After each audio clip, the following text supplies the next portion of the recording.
My name is Jimmy Purdy, shop owner, master tech, transmission builder, and the host of the Gearbox Podcast. Here I talk with new and seasoned shop owners, as well as industry professionals about day-to-day operations within their own shops and all the failures and successes that come along the way. From what grinds your gears to having to shift gears in the automotive industry, this is the Gearbox Podcast. Okay. Otherwise, I'll forget to push record again. It always sucks when you're half hour into a conversation, then all of a sudden you're like, oh yeah, I should probably start recording. Yeah. Well, I appreciate you coming on. Yeah, I have a YouTube channel I started a year ago, and I tried doing live sessions, and I was just, it's difficult. Like, my hat's off to you, because for one, I'm not the narrator type, and I enjoy making videos. I have 100 videos on my YouTube channel, and they're all like random, videos, like how I diagnose this, how I diagnose that, but like just right to the point. Like, there's no like me talking about anything. It's just like, this is what I did, and then that's it. End of video. So, what's the name of your channel? It's OCD Auto. So OCD Auto. Yeah, like the biggest view I have is I did a review on the basically the 4-cylinder turbo and the Wrangler, that engine. I did a really lengthy review that was also overlapped with me. I had a GoPro on. I was doing spark plugs and bore scoping the cylinders on this 2.0 turbo Wrangler and like a 19 Wrangler. And anyways, yeah, I just thought, well, I've got all this video footage. It's like, I got to say something. So I just started talking about like the different versions of the engine. And I thought, well, I'll put it, after I do this, I thought, well, I'll put it in a Jeep forum. And the Jeep forum, that's one thing I found that's really helpful if you're going to make videos on a channel, is you got to plan them in different forums so people can actually see them. So. Yeah, I don't do videos. It's one thing I've never really dabbled into is doing the YouTube videos. It seems just like a lot of work. It is a lot of work. I mean, like the guys that are doing it well have learned to edit on the fly or do no editing, and they're just like, here, I'm going to just wear this camera all day. And some of the guys have a lot of subscribers, and yeah, they have good advice, but they're not always, telling the shop owners what's going on. Like, so that could be bad for the shop if if that person that has a channel at that dealership, for example, doesn't disclose that to the general managers, and like next thing you know, you got the car companies knocking on the door like, hey, why are you doing this in our franchise? So that's true. How do you feel about that, about gatekeepers? Because I know a lot of the time when we talk about like YouTube channels, and there's a lot of really, really talented guys that are on there now, right? But there's the other side of the coin where it's like they want to gatekeep, like, oh, you're just ruining the industry because you're giving away all the secrets. Yeah, I think that we're kind of past so guys like you and me, I've been doing it for 20 something years, probably 21 years. And anyways, I was raised with guys that held on to the knowledge and they didn't really share it. And that was because there was no internet. And if there was, it wasn't affordable. And now that you have a database of great videos on every car repair trouble code you can think of, you just got to know where to look. It's, I think there's no holding on to knowledge anymore, because that guy that holds on to the knowledge and gatekeeps is now not really being helpful. And at that point, there's someone else that's got that knowledge and that's put it on YouTube at this point. So, but I am in a forum I pay to be in called Diagnostic Network, and it's $50 a year. I highly recommend it. And what we do is we take let's say a Prius, been to the dealer, been to all kinds of places, still had a misfire, cold start misfire on an 11 Prius. Well, every shop was like, oh, it needs a head gasket. Well, the head gasket was just done. But there was a little bit of coolant getting in the cylinder, but in the end, like, the conclusion was it was missing one of the rockers, one of the valves was never opening. But like, I document in this Diagnostic Network the start to finish, sometimes videos too, and how we got there, what codes we had, or like maybe monitors not setting on a vehicle, really complicated stuff, CAN network issues. And we document our process. And it's really helpful for beginners and stuff like that. And without that type of help, I mean, the independent shops don't have what the dealers have. When you're at a dealership, you have, a tech department that you call up or that you email or whatever and say, hey, look, I've got this 17 RAM. It's not setting the Knox monitor. What do I do? And they kind of guide you through it. Not to say that they're engineers. These are retired mechanics, ASC mechanics, and they're sitting at a desk, usually in Detroit, and they typically are retired in the area that you need help with. And they're like, okay, well, let's go ahead and try this, and this. Or we know of this, merging problem because we have a million dealerships to look at the repair orders on. Kind of like when you go on ProDemand and it says most common fixes. Dealer has that same thing. Or Identifix or any of those kind of right. So forms. we're basically nowadays we're all connected to one another without us realizing it or not. So even at an independent shop or AutoZone, everyone catalogs everything. Everything's a statistic now. So if you need to figure out a complicated trouble code, somewhere on the internet is a database that probably has great notes on how to diagnose that random car issue. And eventually, it might get to the point where you just type in these trouble codes, but you still need someone to deep think the problem because, that might have worked for that one, that rocker arm missing, but that doesn't mean that's the only cause of a misfire, and so right, exactly. Yep. I mean, in the end, you still have to have someone able to critical think through it, and that's where we come in. So. Yeah, it's just like the advent of computers are going to take or robots are going to take our job or AI is going to take our job, right? Like there's no way that's a great point you brought up because that's exactly how I think about it too. Sure, you have the gatekeepers out there that want to say, or the guys that say they're gatekeeping and you're going to give away all the secrets, but you can't because that code, there's so many different issues for that code. There's so many different issues that can cause that symptom, right? And sure, there's certain things that like a loose wheel bearing. Well, there's not much more than a loose wheel bearing that's going to cause that. But when you're talking about like high level diag stuff, it's just, there's no way you could say like you said, a misfire is only going to be a rocker arm or it's only going to be a spark plug or it's only going to be a bad coil or whatever. I mean, there's no, even looking at, you could take some of that information. Like if you start looking into fuel trims and whatnot, you could probably narrow it down to maybe 2 or 3 different things instead of 15, but you still need a body there. You still need a body there to check it and actually verify those last 2 components. It's not a perfect science.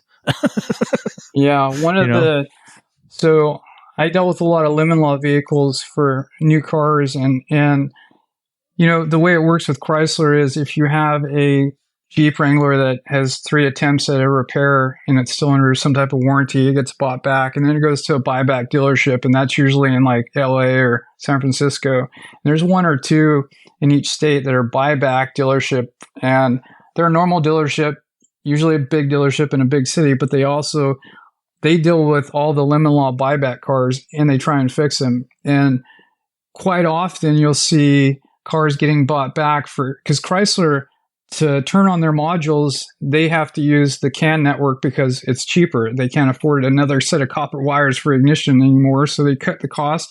Now all the modules are CAN network triggered on, so to wake them up, you got that going on. But the problem with that is every little loose connection on that CAN network, so any harness connectors that are overspread, if you hit a bump and it momentarily goes open on the CAN high or CAN low, that could actually be translated as a signal in hex code that, hey, we want to shut down your radio, or we want to shut down the cluster. We want to shut down maybe half the network. So I've seen that a lot where I've seen these dealers replace every module, and then what caused it? Well, a loose pin, a harness connector pin that was for the CAN high or CAN low, because they're so reliant on CAN network to keep these modules alive. And so like nowadays, you don't need mechanics as much as you need electricians, and you need some guys that understand that. And that's a really scary subject. I could talk about that for hours because they did assessments, and 85% of the guys were not passing the necessary levels for the hybrid and electric cars that are coming. So, well, it's high level electronic diagnostic too. It's not, it's you're talking about CAN bus networking. And like you said, that's it's IT stuff. it's the momentarily switching. And I've had AC compressors, you disconnect it and plug it back in, and the connection for whatever reason doesn't, who knows what, but then it comes back because it's got the AC is not working. You unplug it, plug it back in again, and then it starts working. And then you're like, well, what happened here? It's like, it's just a loose pin fitment. And it's like, but that could get even deeper when you're talking about modules, body control modules. I mean, anything on the CAT network, it's like, and then you ask guys, hey, what's a breakout box? And they're like looking at you cross-eyed. You're like, really? Because that's like step one. Like, that's such a low level way of testing your CAN network. If you don't know what a breakout box is, like, you have no business, trying to diagnose a CAN network fault. Yeah, exactly.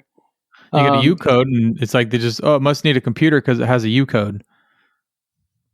Lately I've been on a journey to take any no communication modules. Like, I have a 20-year-old EEC5 Ford module, and it would lose communication. And, I'm in there on the circuit board. I'm taking this computer apart. I got a microscope and a lab scope, picoscope, and I'm like checking this and that. Well, there's no data sheets on these Ford EEC5 computers at all. And in the forum that I'm in, there's engineers in there as well. And the engineer was like, oh yeah, I helped design that chip. I helped design that Ford. I worked for Ford. I was a Ford engineer. We designed that circuitry. And of course, like, he's not going to even give up a lot of it because it's not public knowledge. So, like, that's the other problem is when Henry Ford came out with cars 100 years ago, you had a carburetor that you could open up on your bench in the garage at home, and you'd be like, okay, I can sketch a copy of this, or I can take out a harness out of the Model T and sketch a diagram of how it goes. And then, maybe I start a shop. But nowadays you have, circuitry there's no information on that. Like, if you want to repair a circuit board, yeah, you can look at blown capacitors and replace capacitors, but if there's nothing visually wrong with it, good luck trying to diagnose it. And so a lot of what we run into is, like, the industry wants smart guys that can see into the board and understand every part of it, but we don't want to give the information away. There's no right to repair. There's no, like, the car companies, even though they know all the other car companies are using the same Motorola chipset, like, they don't want to give out any information because, God forbid somebody figures out how to repair these computers for $20, So. Yeah. It just opens up a whole new. Car companies want to sell new cars, and so, like, the only way I've found out how to repair circuit boards is just getting a lot of help from people that rebuild them for a living, and just ask them, nicely, like, hey, how do you do this? How do you do that? And they just make notes, and they just have ways of reverse engineering it. So.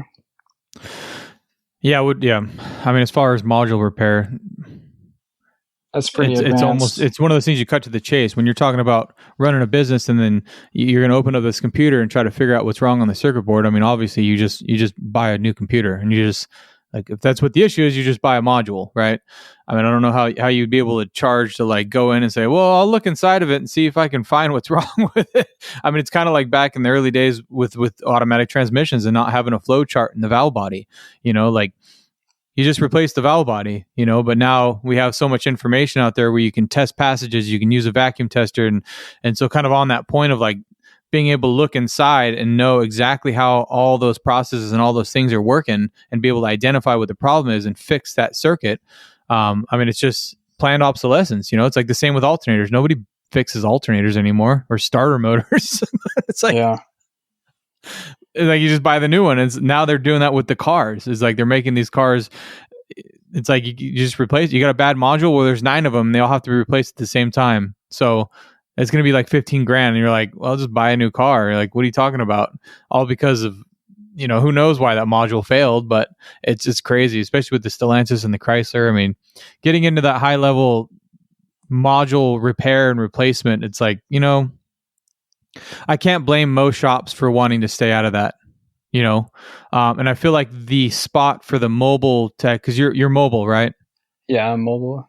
Yeah, so I feel like that's where that spot has opened up and allowed the mobile high level mobile techs to come in and kind of fill that void where the brick and mortar stores just stay in and they just do the maintenance work. They do the low level, B level, if you want to call it B level tech work, just the stuff that's in and out. As soon as something complicated comes up or a problem arises, to invest in all that, that's steep. It's just like with ADAS. It's like, do we invest in ADAS now? Do we set a whole bay up in the shop and take all that real estate for these ADAS problems?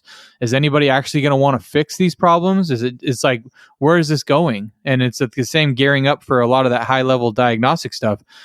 You're relying on one tech in that shop to do that, because typically the owner's not going to have the time to do it.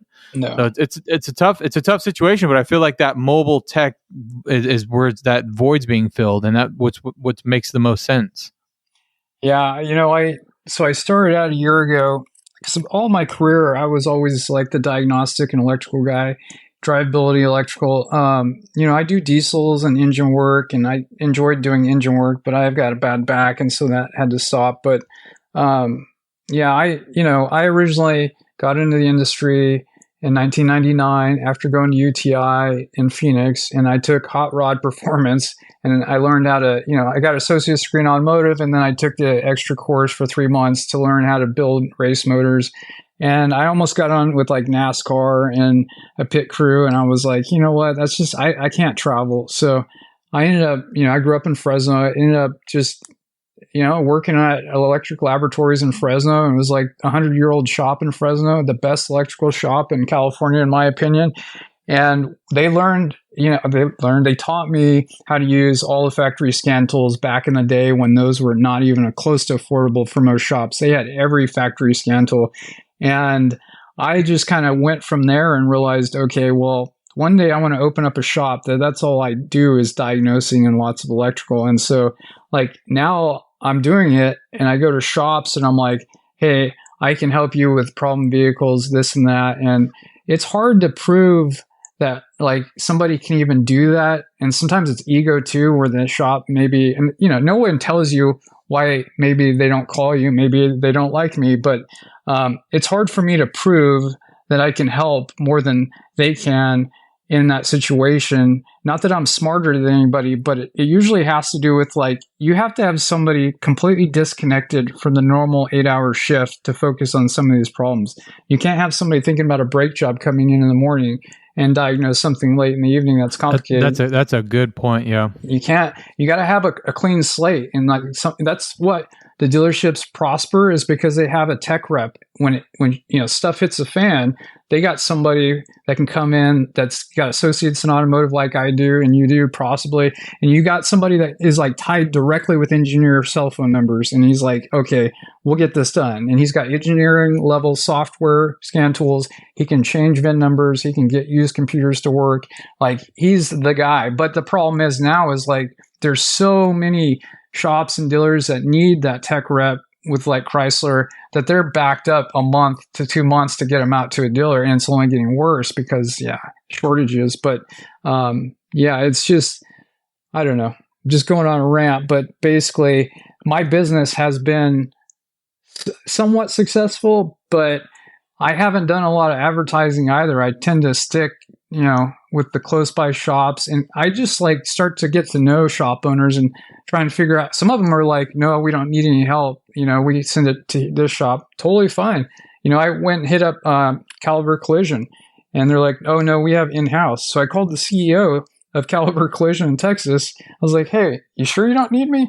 He's like, well, no, we just bought a company like yours. And that's all he did was do what you're doing. So keep on doing it. Keep on fighting.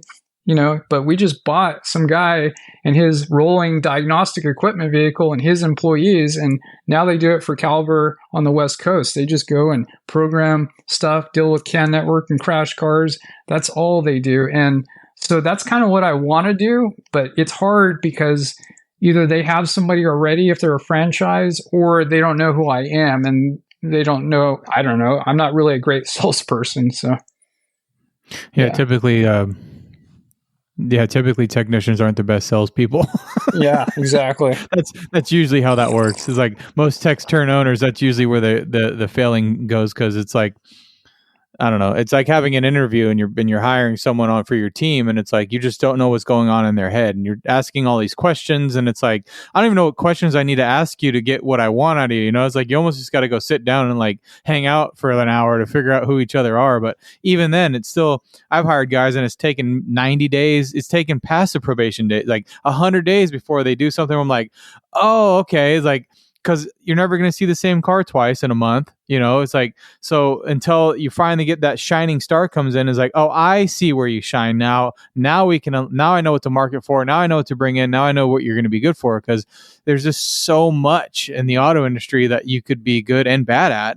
And, you know, if a guy doesn't like changing oil and he's like fantastic at CAN bus diagnostics, like that's still a very, very big asset to your shop. But if you got him sitting there doing oil changes all day, then you're just like, why did I hire this guy?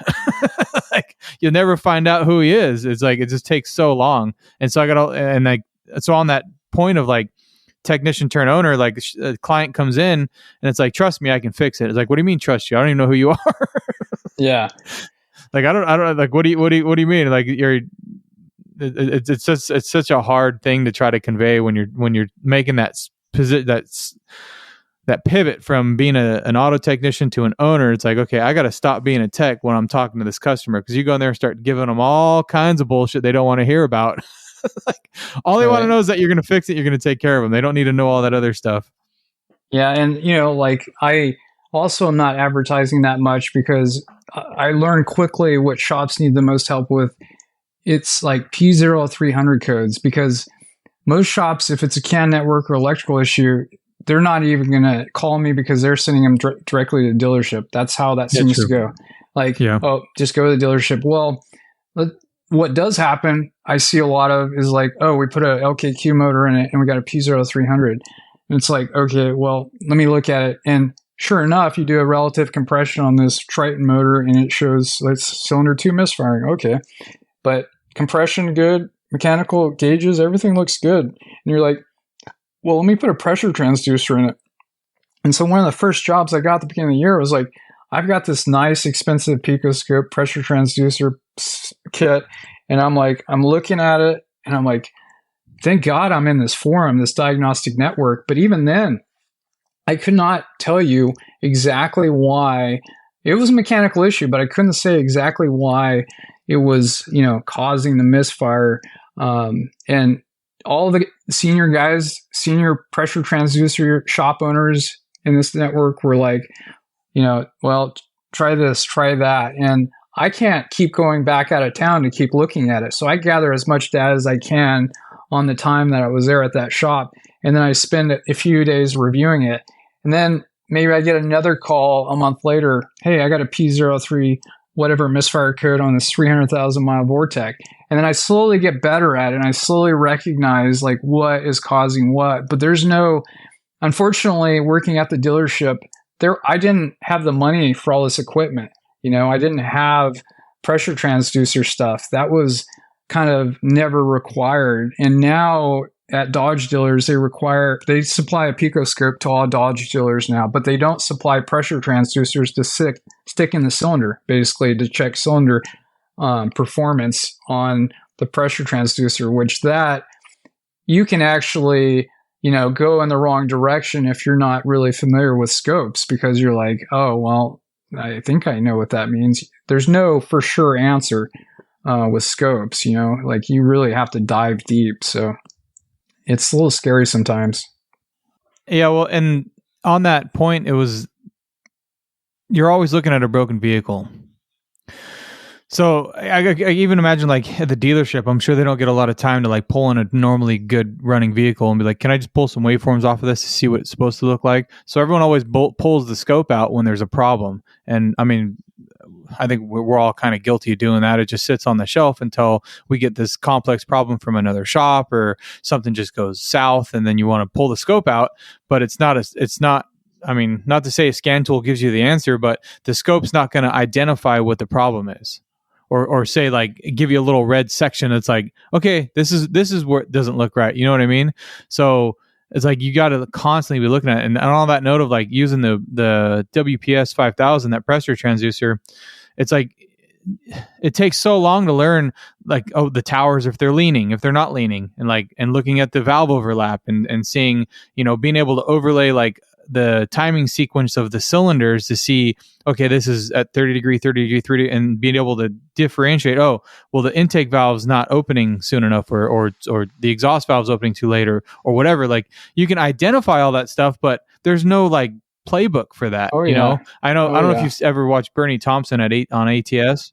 So it's like, in his scan tool, he's got all that programming built into it. It's like, okay, well, that makes it a lot more user-friendly than the Pico, but they both do the same thing. So I hear that all the time. The question is like, oh, which lab scope should I buy? It's like, well, what do you know? That's a common discussion in the forum, Diagnostic Network. And so $8,000, I think, for a good 8-channel ATS scope that Bernie Thompson, he designs that stuff, and he's really smart guy. But right, yeah, he's next level. Like, he 20 years ago must have started doing what I was doing. Is like, well, let me just start figuring out electrical engineering, and somehow got so good at it. And I'm sure he networks with engineers that actually do it for a living and designed, chipsets. But yeah, you're right. I mean, my best advice, because I really want to put on a class, because I have some really good data on good vehicles like Hemis. I have good vehicles that I pulled from the dealer, and then I have not good vehicles for relative compression, good, not good, cam lifter and cam lobe wear on Hemis. I've got good data on. So I've got, that stuff is really useful. Like what to look for if the intake lobe is worn on a relative compression versus exhaust lobe worn, or that lifter's roller on a Hemi. Like little things like that. But that's only useful for guys that work on Dodges every day, and usually the Dodge dealers, like they just go with process eliminations, like, or usually they can hear it, like, oh, I hear that lifter noise. You move the coil on a Hemi, real easy to do. Move the injector and plugs, real easy to do. It's still misfiring. Okay, well, let's tear the motor apart. Simple push rod motor. Like, there's no real need for a scope. But I'll tell you, like, Chrysler, now that they're owned by Stellantis, Chrysler is now a European car company. There's nothing American about Chrysler, Dodge, Jeep, Ram anymore. They're owned by, Peugeot and Fiat. And at this point, the next motors coming out in the Ram pickup are going to be twin turbo inline sixes, and the Hemi's going away. The cars with Hemis are just not going to exist in a year or two. That's going to be, now everything that you see is going to be like a BMW under the hood of an American Ram or Charger. Like, these engines are not going to be easy to diagnose anymore because there's so much stacked on them. And so now I feel like you have a need to, and that's probably why they're pushing the scopes. You have a need to have quick diagnostic capability for a sticky valve or a leaky valve, because these are such high worked engines with twin turbos. You're going to start seeing a lot of sticky carboned up valves now on Dodges. You're going to start seeing burnt valves, and you need some way of detecting that. And one good way of detecting that is an intake attached pulse sensor. They call them first look sensors sometimes, maybe one in the exhaust, and look for an anomaly. But again, they're not training any of the techs at the dealer level to use any of that stuff, even though it's an accessory of the stuff they mandated they use. But like that learning curve, I don't think they'll ever really get anyone on that level, because it's all voluntary. Everyone that I've talked to that has a picoscope, WPS 500X and stuff like that, and different sensors, and they spent thousands in maybe ATS scope. Well, those guys are usually doing that with their own credit card as technicians at dealerships. The shops aren't paying for that. So that, yeah. Right.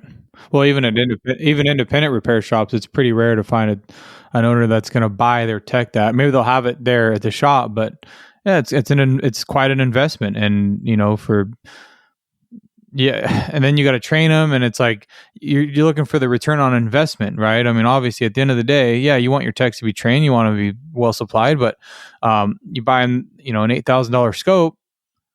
I mean, how many of these complicated problems are you really having? And it's like, on your point of like, a lot of this stuff you don't need a scope for. and there's also that conversation I see a lot on the forums as well, is like, well, I don't need a scope because I can fix 90% of the issues without one, and they've got their ways of doing the old coil swap, doing the injector swap, all the different ways that we've learned over the years to quickly diagnose these vehicles. And it's like, by the time you get that scope out of the box and hooked up, I already know what coil's bad, even if it's under a manifold. It's like, how much does it take to pull that manifold off and just pull that one coil from the back that might be misfiring to the front? So there's that argument too. But once you get really good with a scope, there's nothing that you can't fix, and it's like, it's tough. And it just goes back to the same point, is like, how much do you invest into your shop and your techs to get into that high level position for them to just kind of stand around? Like, they're just going to go back to the line tech because that's what makes money, is getting on the line and just removing and replacing components. And then once or twice a month, maybe, hopefully not that much, but you get these hard issues come in where you got to get the scope out and do this high level diag. I don't know. Like, obviously the volume is a shop that's not is probably a lot bigger than mine to need a dedicated bay for these diagnostic issues. And then do you really want to spread that word around town? Like, hey guys, if you guys got these problems that you can't figure it out, bring it over to me. I'll figure it out. Like, I don't know if I want to be, one thing I don't want to be blowing that whistle is like, hey, you got problem cars? Gladly, I'll look at them. But I'm learning very quickly that if I'm going to be that shop, I have to have full access, which means close a repair order at that shop. I've got a, general liability insurance and everything else. And so if something happens while I'm on your property, working on the diagnosis at your shop, hey, great, it'll get taken care of. But hey, I need to talk directly with that customer. So like, okay, Mr. Customer, how much are you willing to spend, figuring this problem out? Because, I'm going to spend 3 hours asking you questions, looking the vehicle over, looking over the notes so far of the shop, and then I will start looking at it from scratch, starting over myself because something was missed. And some people at that point just say, hey, you know what? I'm willing to spend $500 or $300 or just get it done. But usually the people are out of money at that point and there's no money left. So now it's kind of on the shop. And dealers sometimes are like, hey, just figure it out. But, that is really difficult because it's not easy money. It's not, that type of work rarely comes quickly. Like, my conclusions rarely happen like very easily. Sometimes it's simple. Like, a shop had a misfire code on a Honda Odyssey. And I was like, oh, I look at it. And he was adamant it wasn't the coils. But then he read the firing order wrong. And sure enough, it was just a coil, and like that, I figured out within an hour. But, he had spent hours on it because he read this, firing order wrong. And there was easier ways to figure that out. That's why I always disconnect a coil on that cylinder to make sure I'm actually getting the firing order right. But people don't think like that because, they haven't been doing drivability for 20 years. So I don't blame people for. Well, it goes to your point, going back to like getting a fresh set of eyes, because you're frustrated. You got 1,000 things going on, and you took one piece of information as Bible. You read something somewhere, and then you just kind of ran with that instead of going back and starting from square one again and reevaluating your whole process. Let me make sure that firing order is right. I already looked at the firing order. I already checked that off the list. And so to have someone come in with a fresh set of eyes, it just changes everything. But I mean, those are few and far between, right? I mean, I've had plenty of vehicles towed in from other shops because they won't start, and you throw a couple gallons of gas in it and they fire right up. Like, well, the gas gauge is broken. Yeah. I'm like, so you didn't think about putting gas in it? It happens, whatever, we get to have a good chuckle about it. I can give them a hard time, and it is what it is. That one's on me, guys. Don't worry about it. But yeah, for the most part, you're going to get something that it's already been to 5, 6, 7 different shops. They've already spent thousands of dollars, and then it's on you. And I hear the same story all the time. It's like, why is it going to be so much? Well, go talk to the people that didn't fix it. I just never understood that. I've never understood that thought process from clients that come in and now they're with you or with the last shop, that hopefully they're the saving grace, and they don't want to go back to the previous shops that took a bunch of money from them that didn't fix the problem. Because in my head, if I don't fix the problem, I'm not charging you for it. So I have that added anxiety and that added stress. Is like, why can't I be one of the first shops in line that got paid to do nothing? You know what I mean? Like, that sounds way easier than what I'm up against right now. I don't know. It's crazy. And then so a lot of talk about like having a retainer too for diagnostic work.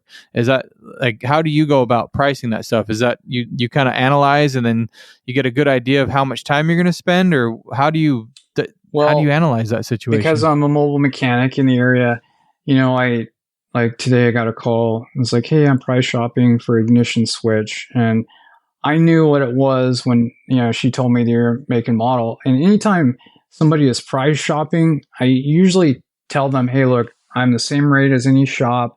You might not, get any type of discount. If you go to me, in this case, it was a fair price. Even then, that fair price, without even charging diagnosis, was a lot for this customer.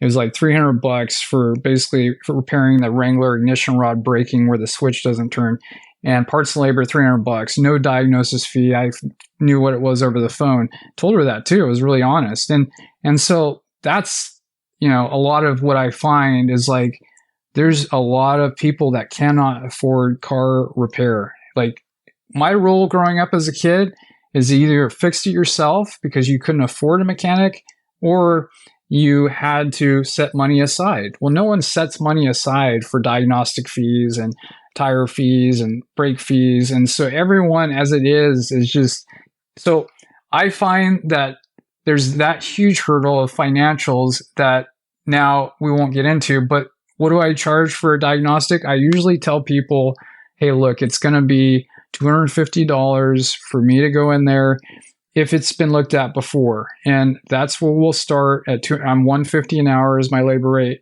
and $250 give you a few hours of my time. We've already talked on the phone, but I'm going to go in there with my scopes and everything else, and look at it. And usually that is okay.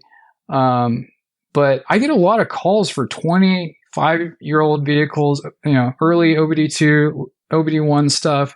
And I'm like, well, why are you calling me? I'm a mobile mechanic, like I can't, and I take a lot of them, unfortunately for me, because I like good data on my scopes. But, like I go and I look at this stuff and I'm like, the cost of labor for a technician these days has exceeded the value of these 20-year-old cars. And it's like, so what do people do? They go to parts stores or find a shade tree, and then it just goes south from there. And I hate to say it, but people can't really afford diagnosing, let alone repairing a lot of times. And so I have to just be careful and almost quiz people before I look at the cars and say, trying to figure out, can you afford what I think it's going to be?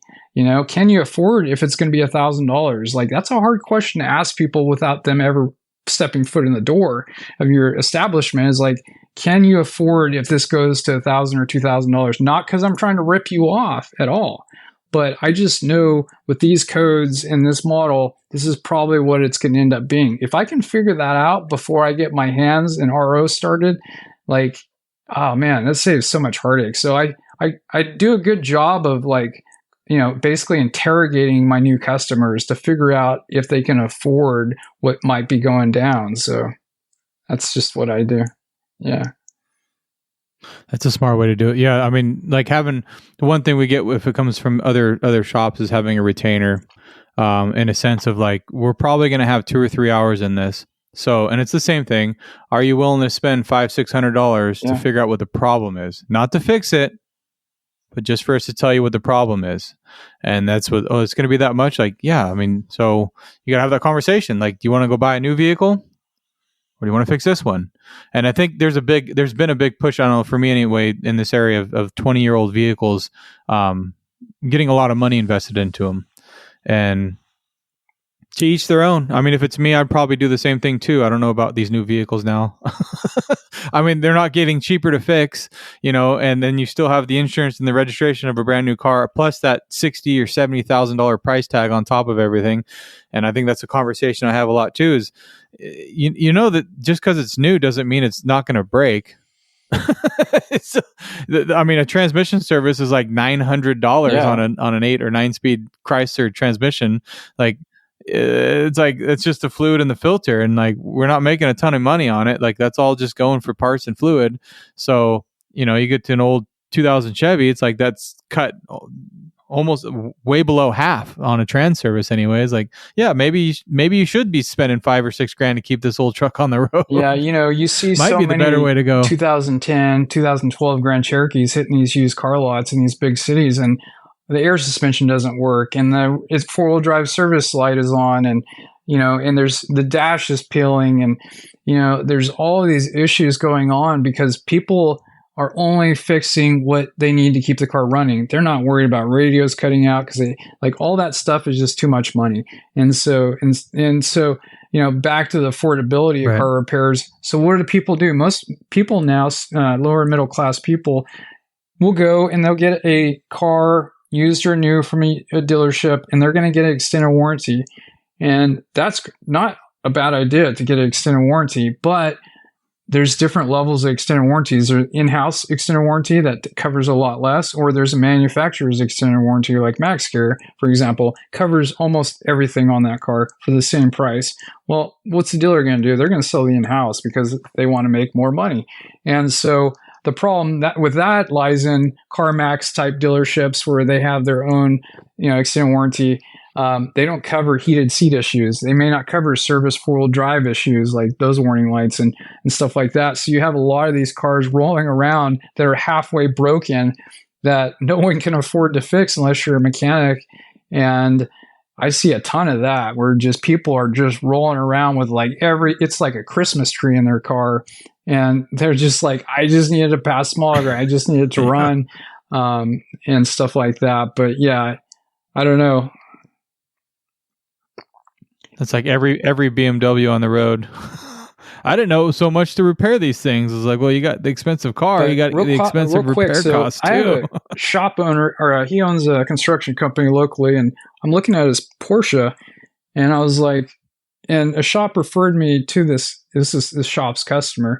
And so that's another thing I'm really good about. I'm like, hey, I helped you on your Porsche, but please keep going back to that shop because I don't like snaking other people's work. And I don't do repairs past 3 hours anyways, unless it's a special occasion. Like, I'm not really a mobile mechanic. In other words, I'm more of like a diagnostic guy. So, because I don't want to take any shop's work, and I don't have time anyways. But anyways, so I go look at this Porsche, and he's like, it was like $350 parts and labor to get this convertible top to work again. That's what it cost. And he was like blown away. He's like, what?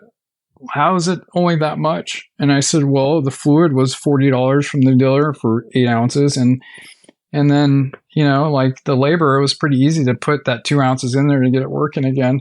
And he said, do you want to know how much the dealer was going to charge to diagnose that? And I was like, well, how much? He said, $1,000 to diagnose it. And it's probably going to be $10,000 to repair it with all new convertible hydraulics, cylinders and everything.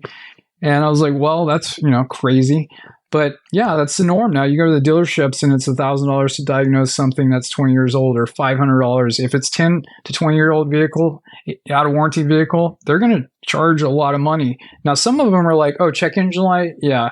$175, $200 to diagnose. But in reality, that's not going to end there usually. It's like, okay, we need another hour. So we need another couple $100. And it's like, well, you said it was $200. And then that's tricky. And then if it has an extended warranty, now they can't really go over that time. So that's where you find a lot of guys quitting the dealerships, because you're getting more and more of them. Hey, it's got a corroded ground under a shield that took them 5 hours to figure out. Sorry, we only got an hour because it has the in-house extended warranty that the dealer owner gets paid a lot on, but tech gets nothing more than an hour for this 5 hours of diag time. And they quit. They quit frustrated. They leave, or whatever. Yep.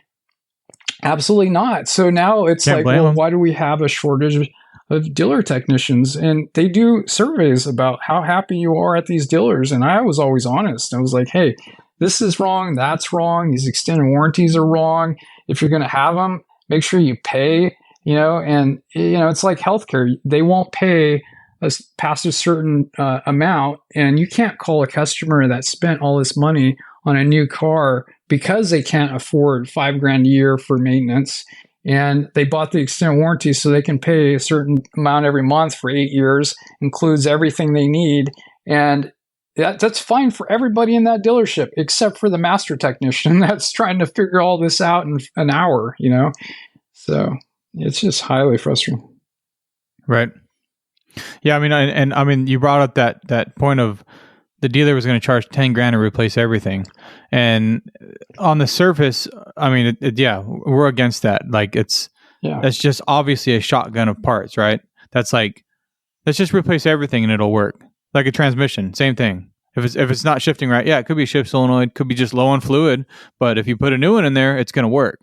Usually. I mean, right. But you get my point. And it's like, I think that's where the dealership in particular is like heading towards, because that's the only way these techs are getting paid.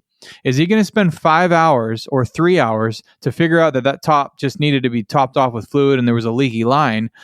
If it takes him 2 hours to do that, he only gets paid that hour. Or he could say, you know what? Let's just say we need everything. That's going to be a 20-hour job for me. I'm just going to quote that out. That's my diag. It needs everything. And I guarantee you that's going to fix it. But it's like, it just goes back to the point of like, you can't not afford to pay for a diagnostic because that's what happens. And if you've been going to the shop or going to a dealership or wherever you're going and you believe what they say is gospel and they don't take the time to diagnose a vehicle and they were just throwing parts at it, throwing a transmission in it, throwing an engine in it, throwing a whole new convertible top in it. It's like when a lot of those items could have been repaired for a third of the price, right? With a little bit of diag time on it. It's like, that's so important. That's being grossly overlooked. It's like, yeah, it might cost you $300-$400 to diagnose it, right, but the repair might only be a couple $100, right? If you're able to dive in and pinpoint what the issue is, or you could replace all that and spend $5,000, so it just drives me nuts to hear that. And it happens all the time too. Like, we get vehicles in here and we do the same thing. We diagnose it, we fix the problem. Oh man, you just saved me so much money. The so-and-so or with the wherever was going to charge me this much to fix it. And it's like, I can't really, I got to fault them for it, but I can't really, because I understand the back end of it.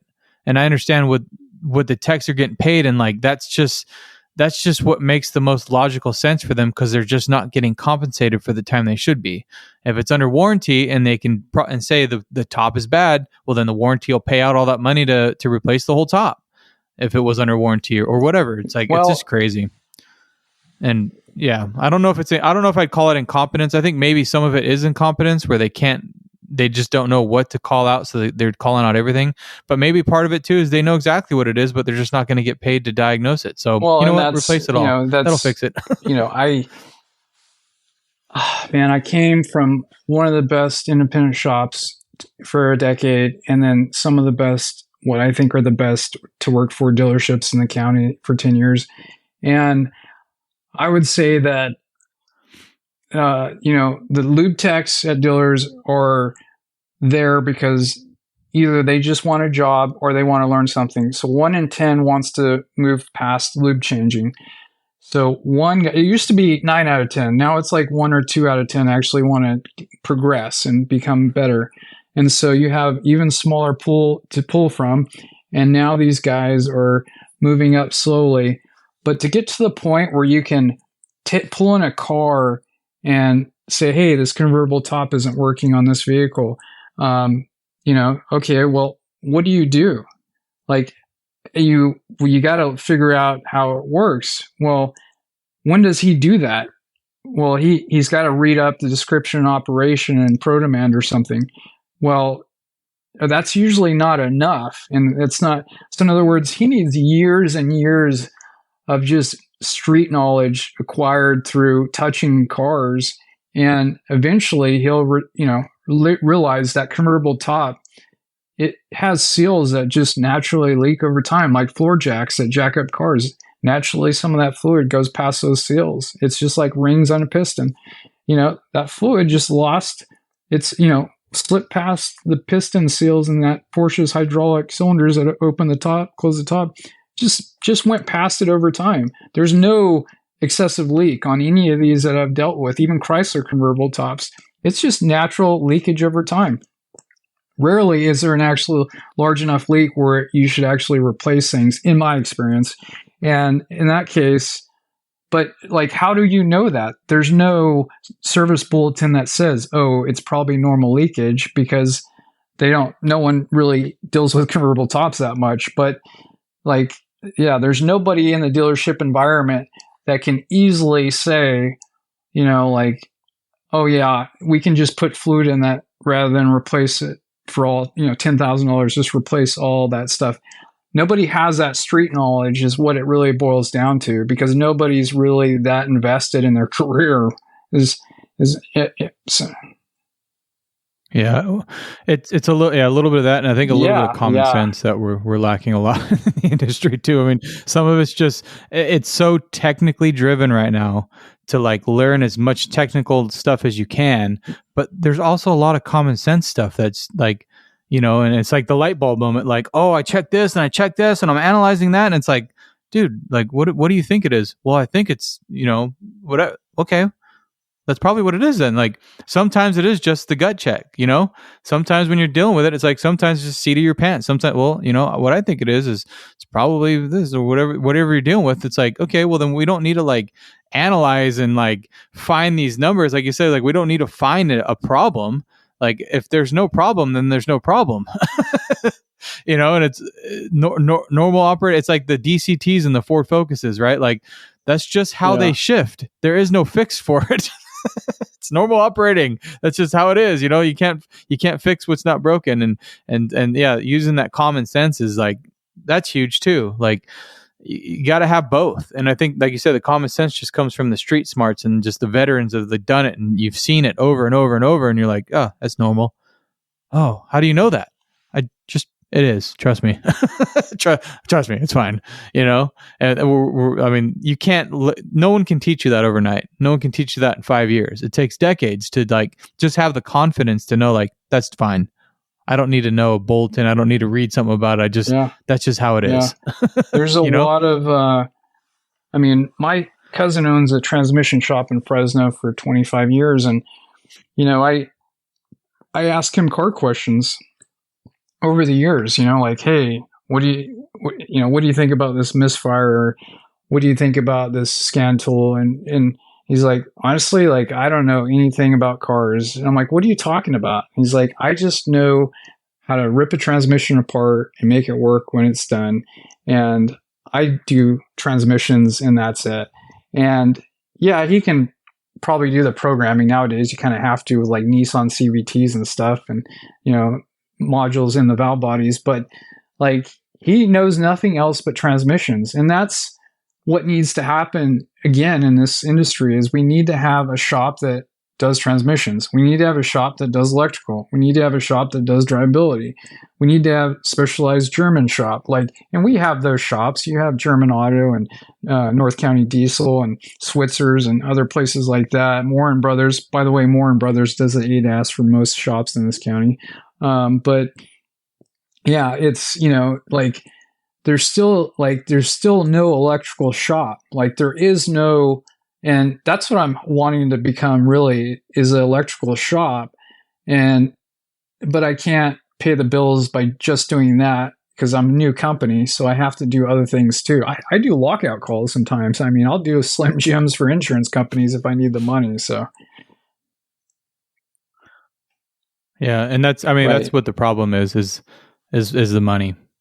And then you go to smog shops and they're doing transmission replacements, right? And they're doing differential rebuilds.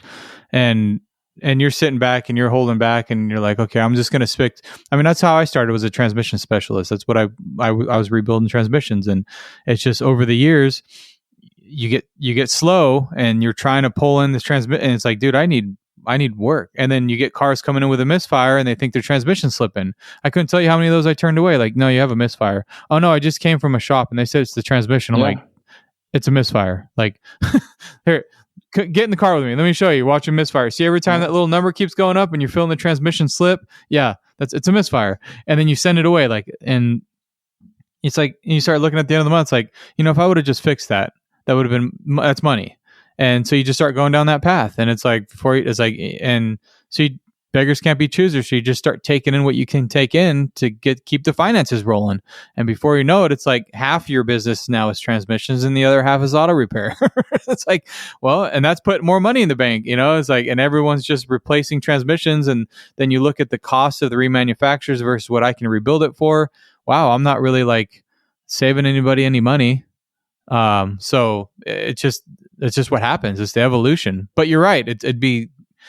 It would be a totally different industry if we went back to how it was. You had your transmission guys, you have your different specialized areas. And like with ADAS, it's like the same thing. But how many of these guys, you said all the lights, Christmas trees on these cars now, right? How many of these people are going to want to fix their ADAS problems? So if you're an ADAS specialty shop, are you really going to be busy? Is that really going to be something people are coming to you specifically for? Especially when any other general auto shop can go buy that calibrator and hire some kid and say, hey, just make sure it's in the arrows, just like an alignment, right? Just make sure it's in the green and you're good to go. It's like, how much variance is there going to be? And is anybody even going to notice? Like, does anyone ever say, oh man, after you aligned it, my car rides so much better? No.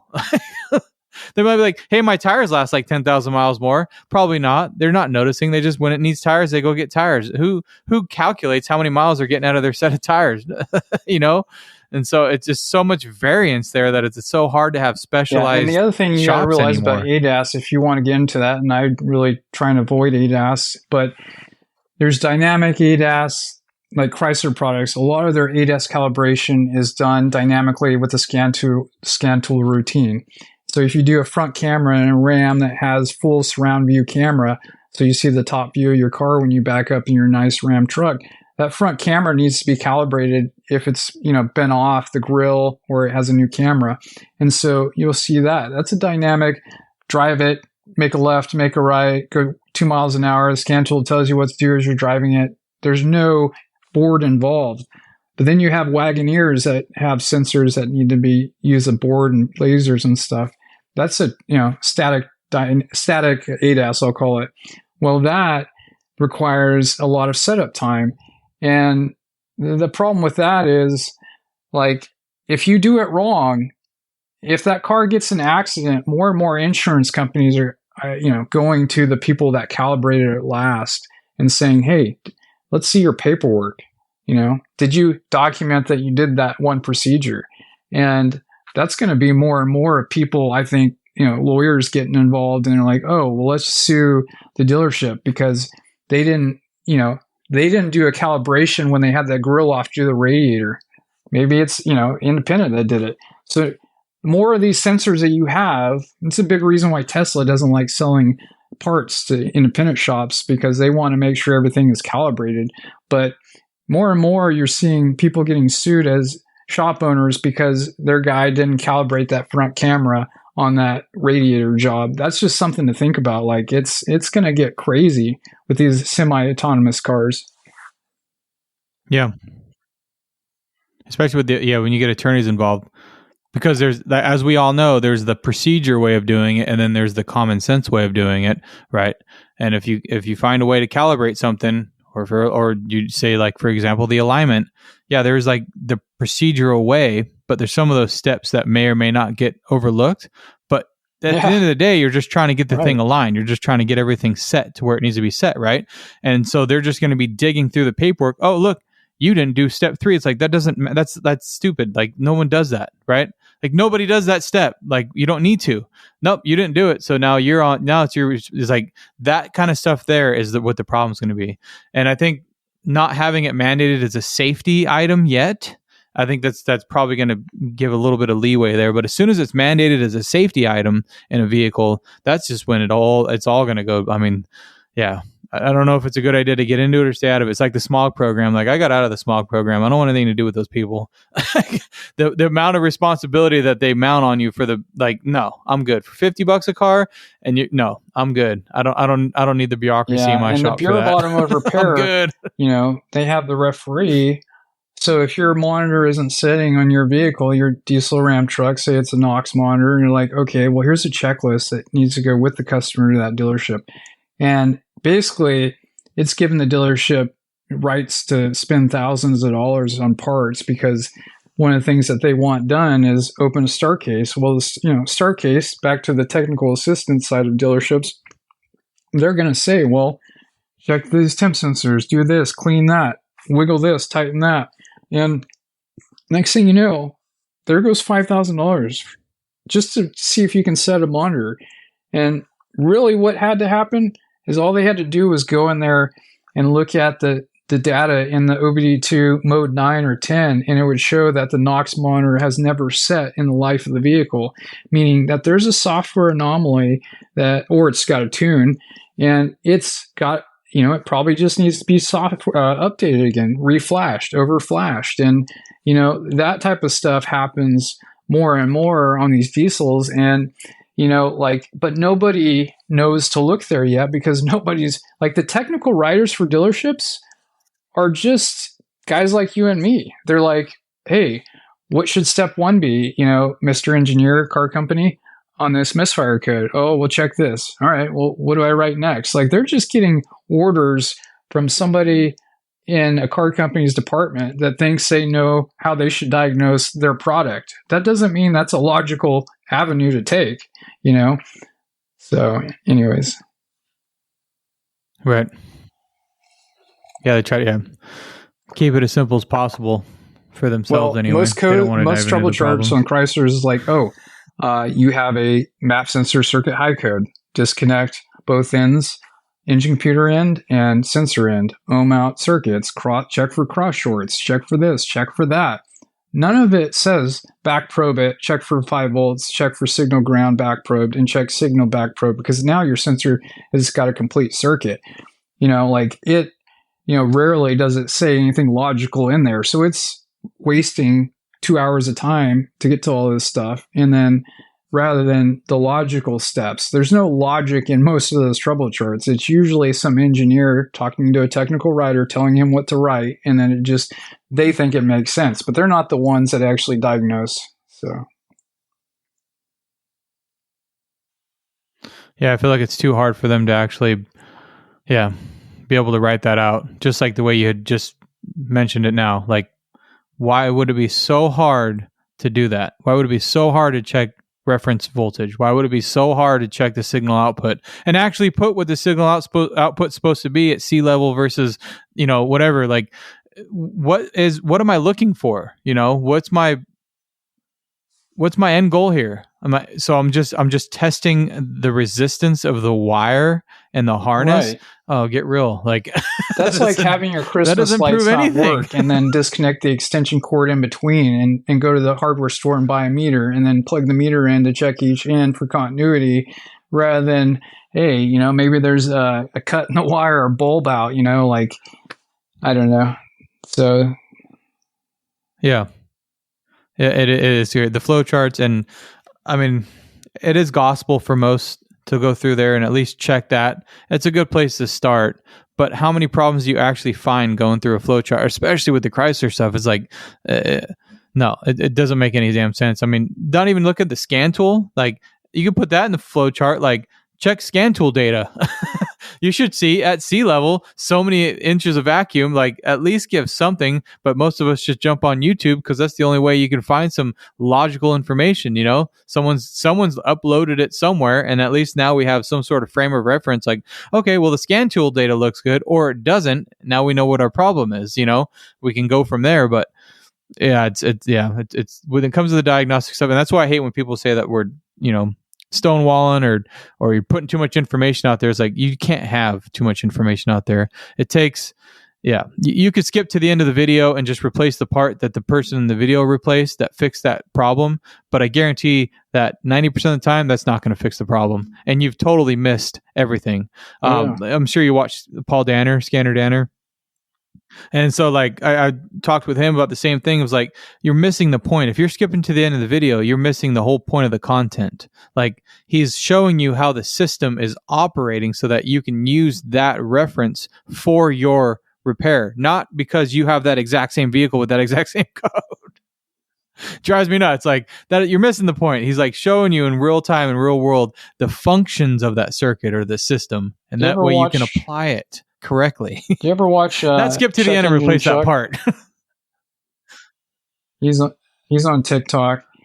So I try and avoid as much TikTok as I possibly can. But about a year ago, I got on there and I quickly realized there's great information from other technicians and shop owners. But, this guy's a mobile tech in, East Coast somewhere. And he goes around, he explains like, hey, you have a Subaru that has a whatever code. And he goes through and looks at the data like, hey, look at the fuel trim here. And this is why I think it wasn't. He's really good at explaining in simple ways how important looking at your data is, because I can't tell you how many times working wherever I worked that if I know, let's say, like a baro sensor reading, if I know on a Ford what a normal baro hertz is, and then I get in a car at sea level and it's off, that's one of the things I look at if it's a drivability issue in any way is like, I always on a Ford, I go at a baro hertz. Like you learn things and what data is very important to look at based on the complaint of the customer. If it's fuel economy, drivability, you want to look at fuel trims, you want to look at baro, you want to look at loads, and then, you just really kind of go from there. But if you give somebody a no trouble code, poor fuel economy complaint in your shop, it's like, you better make sure that they know how to understand every part of that data, because there's so much data in today's cars, there's so much engine data. Like I can't explain even some of it. Like I had Toyota the other day. I'm like, I don't know what that acronym even means. I could find nothing on it, but it had to do with like load value. It was like, there was like 5 different PIDs of load values on this Toyota. And I'm like, I don't know what that, and it was in the freeze frame. And little side note, Toyota is really good about time stamping their freeze frame. So if you have a Toyota tech stream, you can get, a tech stream for not too much money, and you can go in there and you can look at the timestamp freeze frame. It's beyond what your Autel or Snap-on will do. And it gives you like a lot of like exact time of day it set the code, the date, like somehow it ties in with the radio. So it knows like all kinds of information that's really valuable for freeze frame, beyond freeze frame. So. Yeah, knowing how to get all that kind of information is what's the most important part, though. And then knowing what you're looking at. I mean, still guys out there that don't know what an O2 sensor, what's rich and what's lean, and then beyond that, again, the air fuel ratio sensors. And it's like if you're trying to mess with a drivability issue and you don't know what your O2 sensors are supposed to be doing, you just need to put the scan tool away and put it down and walk away. But I mean, the more learnings, the better. But still, like learn some of the basics. And going through the smog program taught me a lot of that. But that's missing a lot too, is looking through that stuff. And and I think filling that space with mobile techs that are into that high level diag stuff is obviously kind of the wave of the future, like I said. So I think there's definitely high hopes for you and what you're trying to do for sure. I hope that it works out. And if not, I had a recently retired mechanic. He's like, yeah, I'm driving trucks around to construction sites with a Class A license and like making $80 an hour. I'm like, yeah, screw you. Like, I was like, yeah, that just goes to show you, like, guys can climb poles and, for PG&E and get $150 an hour after 8 hours of overtime. And like, they're doing all this crazy stuff, but it's like a lot of it is easier than what we do for a living. A lot of it, it's just, we only have so much money that we can get out of a customer. And so, we can only pay ourselves so much as shop owners because there's only so much money to be had, without lying to people, without ripping people off. And in this county, you do that, you're going to close down in 2 years because people talk, So, like, thank God it's a small county and we have some great shop owners and some really honest shop owners. I can say that about every shop I've been to, but like, there is only so much money to be, had. And so it's a real tricky situation to try and pay somebody really, really well when guys are, driving trucks around at $75 an hour. Is like, how do you compete with that? Like, that's super difficult. Yep. That is the biggest problem we deal with, trying to hire someone, and for me to pay them say 60 or 70 an hour, and workers' comp, it's almost $90 an hour after taxes, Yeah. And to have the labor rate at 150, 160, 170, that's still not enough to pay someone that kind of money. Your labor rate's got to be over $200 an hour. It's just hard to justify that. I mean, how do you like you said, you can't just keep adding more money onto your labor rate to make up for that. You can add it onto your parts. Sure, you can start marking your parts up, but you start adding 70, 80% markup on your parts. People can look online. They can see, like, go down to the parts store, the list, when you start selling parts over list price, they're not going to pay for it. They're going to find a cheaper alternative for it. It's a tough situation. I don't know what the future holds, but we just got to keep moving forward. And I guess the main thing is do you want to drive a truck or do you want to fix cars? Because realistically, it's not really all about the money. You got to make a living, you got to pay your bills. But I've been out of the industry and came back. There's multiple guys that have done the same thing, and girls, right? You get out, you do something else for the money, and you just realize, man, I just don't want to do this. I want to go back and fix cars, And so part of it is like, you know what? If you like what you do and you're paid a little less, that might be the way to go. But, being in California, it's more about the money right now. Yeah. I mean, what we do, the rent's not going is down. Really something that should be, we should be thanked a lot for. Every mechanic should be thanked a lot for what they do, because the days of guys, having a mortgage and a new car payment and their wife not working as a mechanic at a dealership, those days are just gone completely. I can't speak for independents, but the guys that are making money at the dealers is one guy per dealership in this county that's making over $100,000 a year, and the rest are just like at $50,000 a year income, and they're like, okay, well, here's a CAN bus issue, go ahead and spend a week on it because we're not paying you really all that much money. But that guy making 150 grand doing transmission overhauls, in way quick time, because he's done a bazillion of them, he's making a lot of money, as he should be, because he's gotten that good at it. But all the other guys are like, well, I'm not really ever going to get to the transmission work because he's not teaching me anything. And so I guess I'll figure out these random network issues or random misfire issues, but they don't have the foundation to even accurately diagnose it, unfortunately. So, it's like, try this. Yeah, they just get lucky most of the time. And then when a problem comes up, they don't know what to do. Yeah. Well, right on, man. Well, another shout out your OCD Auto. YouTube channel. It's and then the name of your shop or your mobile mechanic. And I don't think I ever did the introduction. Yeah, it's Justin Zupko. Yeah. Cool. And you're located right here, local, California? Los Osos. Grover, right? So, but I live in Morro Bay, and I try and work out of, South County, Central County. So San Luis, Morro Bay, Los Osos. I don't like driving up I drove to Paso for 3 years, and driving up the 41 kind of scares me. A lot of accidents. So trying to avoid it. Yeah. Yeah, I don't blame you.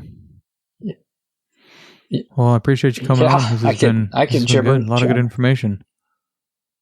I'm glad you reached out, because I was a little rough with you at first because I had so many people on my job posting. Well, I know some people naturally everybody? Talk crap, and I was just like, hey, mainly I was like, Eric Faley, talks a lot of good things. He says a lot of good things about you, and And so I said, hey, let these shop owners know I'm out there. If they ever get a problem car and they're just too busy to diagnose it, I can give it a shot. Or if they want to borrow scan tools, like I'm not against for a decent price, like somebody can use a tech stream or something, or maybe I can teach a class. I don't know, but yeah. So I just thought I'd post on I posted on a job listing. So that worked. It worked out.